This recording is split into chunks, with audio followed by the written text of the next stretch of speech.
Hey guys, welcome to my 2022 Game of the Year video. To be totally honest, my motivation for these videos has dropped lower and lower each year as they're consistently the worst performing videos on the channel, but I'm still gonna keep doing them because I always love to highlight cool new experiences, especially the lesser known indie titles. To me, 2022 was a really great year for games, filled with big surprises, hidden gems, and classic comebacks. What you can expect not to see on this list are games like Elden Ring, God of War Ragnarok, Splatoon 3, Pokemon Legends Arceus, and Horizon Forbidden West, because while these games may top others' lists, I can only judge games that I actually played, and none of those games were really on my radar. Additionally, games that I've enjoyed but haven't yet finished, like Patrick's Parabox, Melatonin, or Pokemon Scarlet, aren't gonna make the list either. If you're wondering where a game is on my list, I either didn't play it, didn't finish it, or just didn't like it enough for it to make it into the top 10. This year's list was one of the hardest to organize because there was just so much for me to pick between. While I didn't play every game, I did play a lot of games this year, so the top slots were pretty competitive. All that said, let's start with a little bonus entry. Bugsnax was my 2020 Game of the Year winner, and in 2022 it got a pretty big update. With a new post-game island to explore and new Bugsnax to catch, it's no surprise that this was my favorite DLC of 2022. They didn't stop at just adding a new area though, they went the extra mile with a massive list of tasks to complete, a new house decorating system, and even little hats that your Bugsnax can wear. While these additions are smaller, they still added a lot when I replayed the game. There's a lot to do in this new update, and if you still haven't picked up Bugsnax, now is definitely the time to do it, especially since this expansion is completely free. It also finally released on Steam, so if you're a PC player who's been waiting on that, wait no longer. This update took one of my favorite games in recent memory and made it even better with some beefy new content and a ton of smaller stuff to keep you busy, and I absolutely loved it. With that out of the way, let's get into my top 10 games from 2022.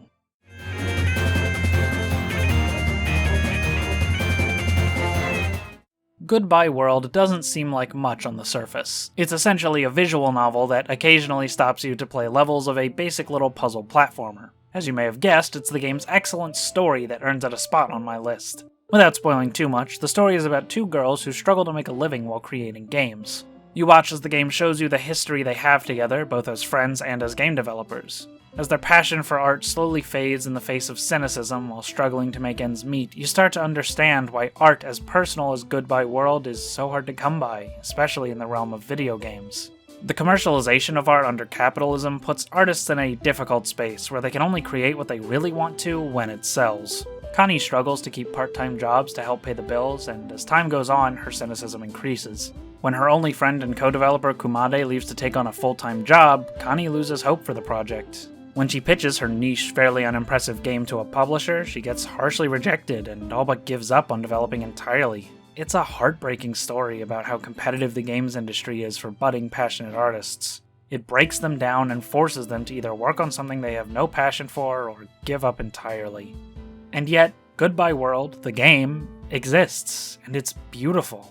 It's frustrating to witness just how difficult this industry is for indie developers. Yet the game's release in itself is an inspiring tale of pushing back against everything stopping artists from pursuing their passions and making beautiful art in the face of it all, knowing that just a niche audience can make it all worthwhile.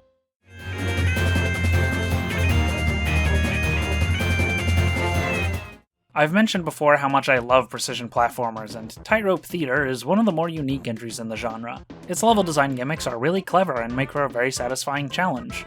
The level design isn't all that difficult though, which is maybe the most interesting aspect of this game. It trades the brutally difficult, near pixel-perfect precision of its contemporaries for a different source of challenge: its controls. That may sound damning, but it's actually quite brilliant. The controls in this game are fairly slippery, requiring you to briefly hold back on the D-pad to even out your momentum mid-air so you're lined up correctly. Now, this isn't an uncommon maneuver, especially in this genre, and you can find it in platformers as far back as Super Mario Bros. And Pac-Man, but I've never seen a game rely on it to this extent. Normally, this slipperiness would be a death sentence in a precision platformer, but because the level designs aren't as crushing as other similar games, it becomes the game's main source of difficulty. What makes it work so well is the way it ties into the game thematically. You're literally performing a balancing act to get through these obstacle courses filled with deadly hazards, and that's such a perfect fit for a game where you control a clown riding a unicycle over tightropes. And yet, it's still just forgiving enough that it very rarely acts as a source of frustration. I went into Tightrope Theater expecting it to be just okay, but its brilliance shined through, and I was thoroughly impressed. It's certainly not the hardest one out there, but if you're a fan of precision platformers like I am, I definitely recommend this one.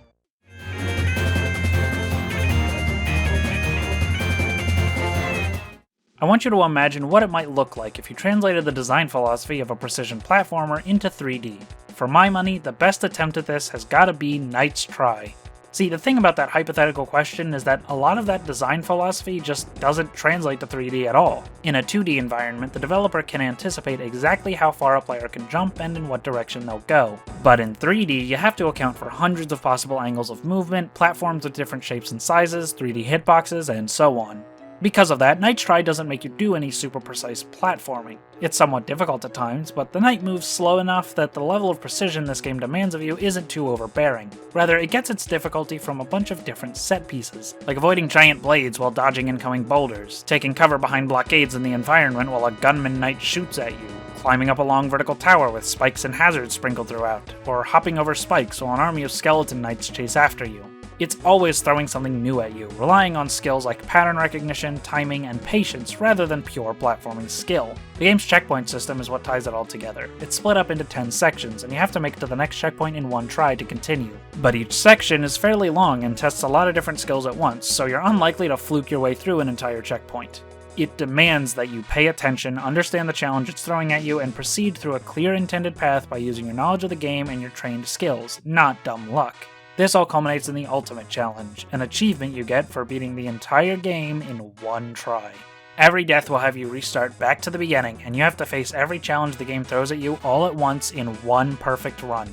While you do unlock other knights with better attributes as you beat the harder difficulties, which only limit your use of the checkpoints by the way, I chose to do the Deathless run as the default knight for a real challenge. After several hours of practice over weeks of attempts, I finally did it. Oh yeah, and I forgot to mention, this game has maybe the most innovative feature in any video game. You can import custom MIDI files and swap between them whenever you want. That's how I got this perfect ending.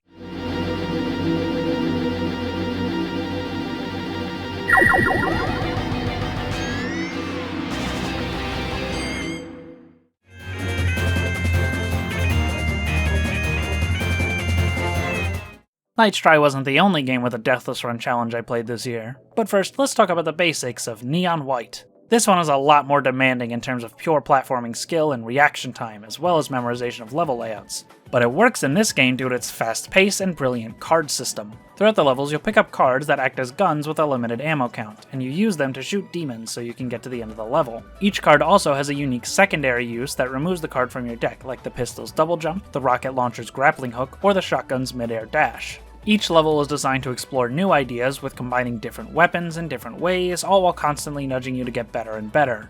Levels are short and sweet, rarely ever going over a minute, and as you get better times, you'll unlock more to do in the level, encouraging replays for faster times as well as collectibles for 100%. As you go for all the ace medals, you're also slowly mastering the game's mechanics and memorizing the level design, which prepares you for the post-game content, the level rushes. Most of them are pretty easy, just asking you to do a few of the game's bonus stages in a single run, and one where you have to play through the whole game but every gun card is replaced with the overpowered rocket launcher. White's Hell Rush though, that's the real challenge. This game's Deathless Run. You get 3 chances to save yourself by discarding your default sword and picking any card you want, but these can only be used once per level and only 3 times per run. Any more than that and it's back to the start. While a full Deathless Run of Knight's Try is only a little over 20 minutes, Neon White's is nearly an hour long and consequently took me way longer to finish. But I persevered. Eventually, I conquered this game's toughest challenge. It's probably the hardest thing I've ever done in a video game. Neon White has an incredible gameplay loop that's satisfying and addicting, constantly pushes you to get better, and then gives you the ultimate challenge once you've mastered everything the game has to offer. It was a challenging and often frustrating grind, but so worth it when I finally took down Green in that one perfect run.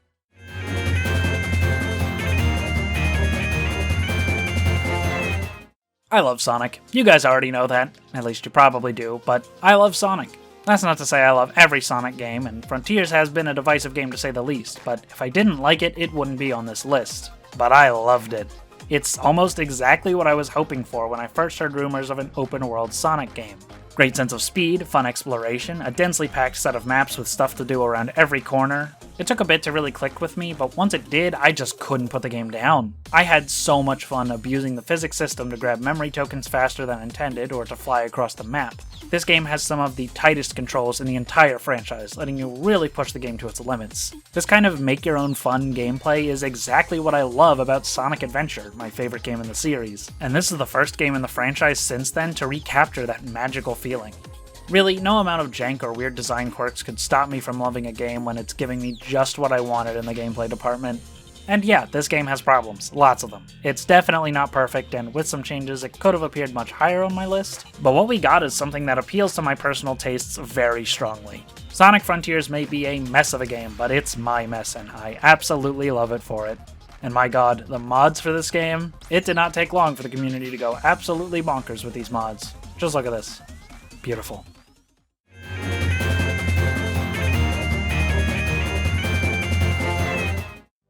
You all saw this coming. Of course the remake of one of my all-time favorite games is making this list. Pac-Man World is really special to me in ways that I can't really get into here. I'll save that for the eventual review. But this remake is something I've been wishing for years. I honestly never thought it would actually happen, and here we are. Pac-Man World re-pac. It's real, it's here, and it's amazing! Everything I loved about the original game is here, and everything that was janky and dated has been updated and fixed. The bosses have all been reworked, some in minor ways and some changed completely. The controls feel so much tighter and more natural, the new hub world is much better designed, and there's more to do in every stage. Not to mention the game's pretty looking graphical overhaul and wonderful new music. It's not a perfect remake though, especially back on launch. For one, Pac-Man's family has been replaced with these copycats in one of the worst cases of historical revisionism I've ever seen in a video game. Unfortunately, the legal issues surrounding the original cast prevented the team from including them in this remake, and so they had to be swapped out for these original characters do not steal. But at least Puka is safe. Additionally, the new music tracks sounded really compressed on launch, and they neglected to credit the developers from the original PS1 version. Those latter two were addressed in the game's first major patch though, and we now have a fully uncompressed soundtrack for Pac-Man World, as well as the original devs being properly credited. While there may have been some bumps in the road, in the game's current state, I really don't think I could have asked for anything more in a remake of a game that means as much to me as Pac-Man World does. And I'll be playing this game for years to come. Hell, I even did a minimum score challenge run on this game last month, which you should go watch after this video.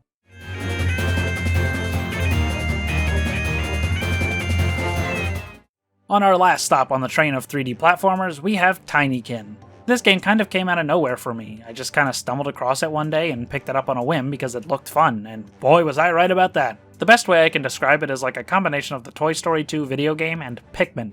You explore different rooms of a house that have been turned into ecosystems for different bug species, collecting Tinykin to help you unlock more areas and complete objectives. You can use them to carry objects, build bridges and ladders, solve puzzles, and so on. It's a pretty great collection of mechanics. This is a platformer first and foremost, so you won't be using them in the same way as Pikmin. There's basically no combat at all, and the game automatically switches you to whatever type of Tinykin you need based on what you're aiming at. So it's actually a very straightforward experience despite the complicated systems. The level design is where this game really shines though. The levels are all so cleverly laid out and filled with visual charm. It's one of those games where just playing it will put a giant smile on your face. On top of the fantastic collectathon gameplay, the game has this really silly story about this real-ass bug society with different species-based factions, religious worship, communist uprisings, and more. It's not much of a narratively driven game, but the story that's here is pretty entertaining. There's just so much fun stuff to do in this game. Every time you think the core loop of platforming and collecting stuff is gonna get boring, it introduces new types of Tinykin or gives you new tasks to do in each level.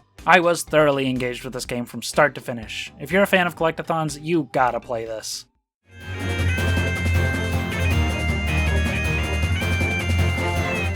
"2022 was the year that I got into mystery visual novels. I've played some of the Ace Attorney games before, but that was about all the experience I had with the genre before this. I started off with the Zero Escape trilogy, which was a really fun time. I thoroughly enjoyed all three of them. Yes, even Zero Time Dilemma. For all that game's problem, it was nothing if not entertaining. From there, I played AI The Somnium Files and its sequel, Nirvana Initiative. This game is absolutely insane in ways that I could never spoil here. You're just gonna have to trust me and play it for yourself. The characters are all pretty interesting, I especially love Ryuki. The game is constantly dripping in atmosphere and tension. The Somnium gameplay is actually fun this time around, and the mystery plot is filled with twists and turns that you would never see coming in a million years. Like seriously, this game's major plot twist is so mind-bendingly ridiculous. That does require a few things to be kind of questionable on your first playthrough, but once it all comes together and you go back to those scenes that didn't really make sense the first time around, everything falls into place perfectly. On top of the incredible plot, the game has also seen a number of big improvements on the first game. For one, the dialogue isn't constantly spamming these uncomfortable, unfunny sex jokes at you, and when it does throw one in, they actually land this time and are pretty funny. That was genuinely my biggest complaint with the original game. It was incredibly distracting and annoying, and Nirvana Initiative fixes that up. Certain characters and ideas that weren't totally fleshed out in the first game get more screen time here, making the game's world feel more well-rounded. And like I mentioned before, the Somnium gameplay has been massively improved, going from wandering around and guessing random options with constant trial and error in the first game to genuine puzzle solving in the sequel. That was my other biggest issue with the original, also addressed here. This game gave me basically everything I could have asked for from the genre, and I could not recommend it enough. It's incredible.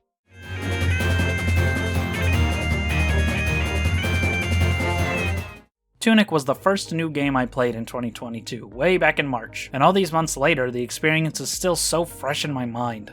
I really don't know what to say here, because I honestly believe it's one of those games that's best experienced when you know as little about it as possible. So I'm tempted to just say, trust me, this one's a masterpiece, go buy it, and leave it at that. But I guess I can keep things vague for the sake of explaining why I loved it so much. Tunic is all about a sense of discovery, and it achieves this in ways no other game ever has for me. You're dropped into the world without a word, and all you can do is just go.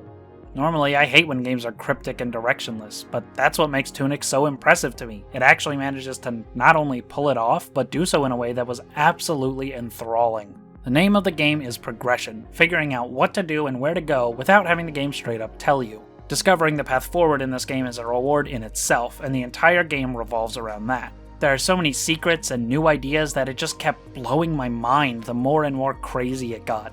I don't think I can really say much more than that without spoiling the fun, so just go play it for yourself. Trust me.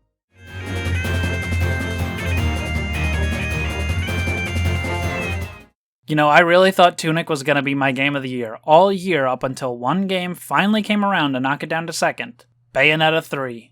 This game absolutely blew me away. I've been a fan of the series ever since I played the first game on Switch a few years ago, but in my opinion, they've only gotten better with each entry. I know this third entry has been a bit divisive among fans, but to me, this is the perfection of the formula. Combat with Bayonetta is just as great as ever, but now with a bunch of new additions that add even more depth without being too overbearing. There are a bunch of different weapons you can get, each with their own skill tree, letting you unlock new moves for them and for their infernal beasts. These are the other major new addition to the combat. Bayonetta can now summon a beast from Inferno to attack enemies with massive damage, but it requires her to dance in place to puppet them, leaving her vulnerable. That means you have to go out of your way to find opportunities to make use of the beasts, and rewards knowledge of the levels on repeat playthroughs. Level design has been opened wide up from the often linear hallways of the first two games to wide, sprawling environments with tons of nooks and crannies for you to explore. This makes hidden side content more engaging to find, especially with how streamlined collectibles are in this game. Achievements are now tied to 5 per level, and Umbran Tears of Blood are now 3 per level, a cat, a frog, and a bird, and they're even listed in order of appearance on the level select. It's little stuff like that that makes Bayonetta 3 the only game in the series that I've actually wanted to try in 100%. And while I haven't done it yet, the fact that I'm even inclined to try when I was happy to be done with the first two after just reaching the credits says a lot. This game also introduces some new gameplay styles, with a few minigame-esque boss battles that are all really flashy and fun, side-scrolling spy levels where you play as Jean that I actually thought were a fun little diversion from the crazy action of the normal levels, and a playable newcomer Viola. She's fairly similar to Bayonetta, but only has one weapon and one infernal demon, Cheshire. Unlike Bayonetta though, she can still fight while Cheshire is summoned, albeit with only her fists instead of her sword. I had a lot of fun playing as Viola thanks to her sense of speed. She moves around super fast and so can get in and out of combat with ease, and trying to make good use of Cheshire adds a lot of strategy to her playstyle. As if all these quality of life improvements and additions to the core gameplay weren't enough, the story is a highlight for me. I've never been super invested in the plots of the previous games, with the characters and dialogue carrying the story in those games for me, but this game has finally changed that. I won't spoil it here, but I actually liked the hotly contested ending of this game. In fact, I loved it so much that it was the reason this game managed to overtake Tunic as my game of the year for 2022.